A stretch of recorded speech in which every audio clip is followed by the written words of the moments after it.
The Italian Grand Prix, held at Monza, otherwise known as La Pista de Magica or the Temple of Speed, is one of F1's original racing homes. It's one of only 2 Grand Prix, including the British Grand Prix, to have featured on every single Formula One World Championship calendar since 1950. So what makes this track so special, and why is it deserving to be on the F1 calendar for so long? The race has been on the calendar since 1950, and we've seen the Italian Grand Prix be held at 94 times as of 2024, with nearly all of them at Monza. The contract length is currently through to 2031 after it was extended in November of last year. The track length is 5.793 kilometers with 53 total laps of racing, and the race distance comes to just over 306 kilometers. The outright track lap record is held by Lewis Hamilton in 2020 with a 118.887. The average winning margin here is 6.746 seconds in the last 10 Grand Prix. Lewis Hamilton holds the most pole positions here at 7, and the average pole margin has been just 0.249 in the last 10 races, including a very wet 2017 qualifying. The pole to win conversion ratio is not that great for the pole sitters. 27 wins out of 69 races held at Monza have been won from pole position. The inaugural winner of the Italian Grand Prix was Giuseppe Farina, an Italian who also went on to win the Formula One World Championship that year. As you would expect, Michael Schumacher and Lewis Hamilton hold the record for the most wins here with 5 wins apiece, and also as you would expect, the constructor with the most wins is Ferrari with 19 wins. The past 5 winners here has been a bit of a mixed bag. We often see some crazy races held at Monza. In 2024, Charles Leclerc wound up winning for Ferrari to the home fans' delight. 23 and 22 saw Max Verstappen, and 21 was Daniel Ricciardo, McLaren's first 1-2 in quite some time, and 2020 was won by Pierre Gasly. Monza is a really fun and unique track, so let's get into some of the interesting facts of this track that make it so interesting. This track was built all the way back in 1922, and it was built in just 110 days, crazy enough. It's the world's 3rd purpose-built circuit after Brooklands and Indianapolis. It's also the fastest track on the F1 calendar, with around 79% of the track of the lap at full throttle. Since 1950, 1980 was the only year that the Monza track was not on the calendar. The Italian Grand Prix was held at Imola that year.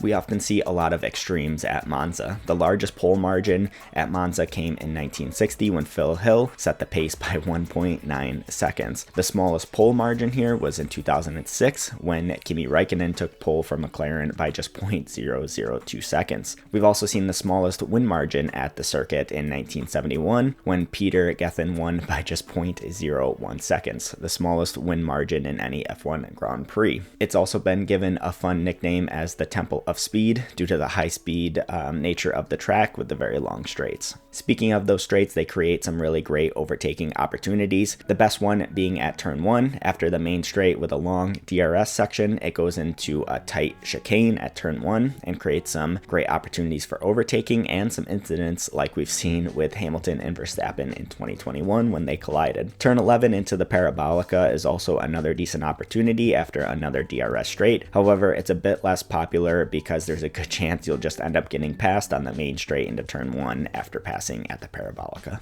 Monza poses some unique challenges to the drivers, one of which is the Parabolica that I mentioned previously. It is a unique challenge to the drivers because it's not a perfect 180, so it's a bit of a tricky corner, and the drivers often run wide, which leaves them vulnerable going into turn 1 onto the main straight. One memorable moment here is when Antonelli crashed on his second lap for Mercedes in an FP1 outing in 2024. This track also sees extreme speed combined with low downforce, and it makes braking quite tricky. The brakes cool down on the straights, and they don't have the downforce on the cars to make up for it, so it's easy to lock up or miss the corners. The teams want as little downforce as possible for the straights without ruining the performance of the car in the few corners that there are. While not as extreme as they once were, Monza does have some more old school higher curbs that penalize overly aggressive cornering and potentially damaging the car floor, particularly with these ground effect era cars. So those are just some of the reasons why Monza is such a special track. It is an absolute classic Formula One track. The history, the driving challenge, and the drama that normally comes with this race make it an absolutely wonderful track. From Ferrari home wins to Sebastian Vettel's breakthrough victory in a Toro Rosso, Monza remains as one of the few great F1 tracks left on the calendar.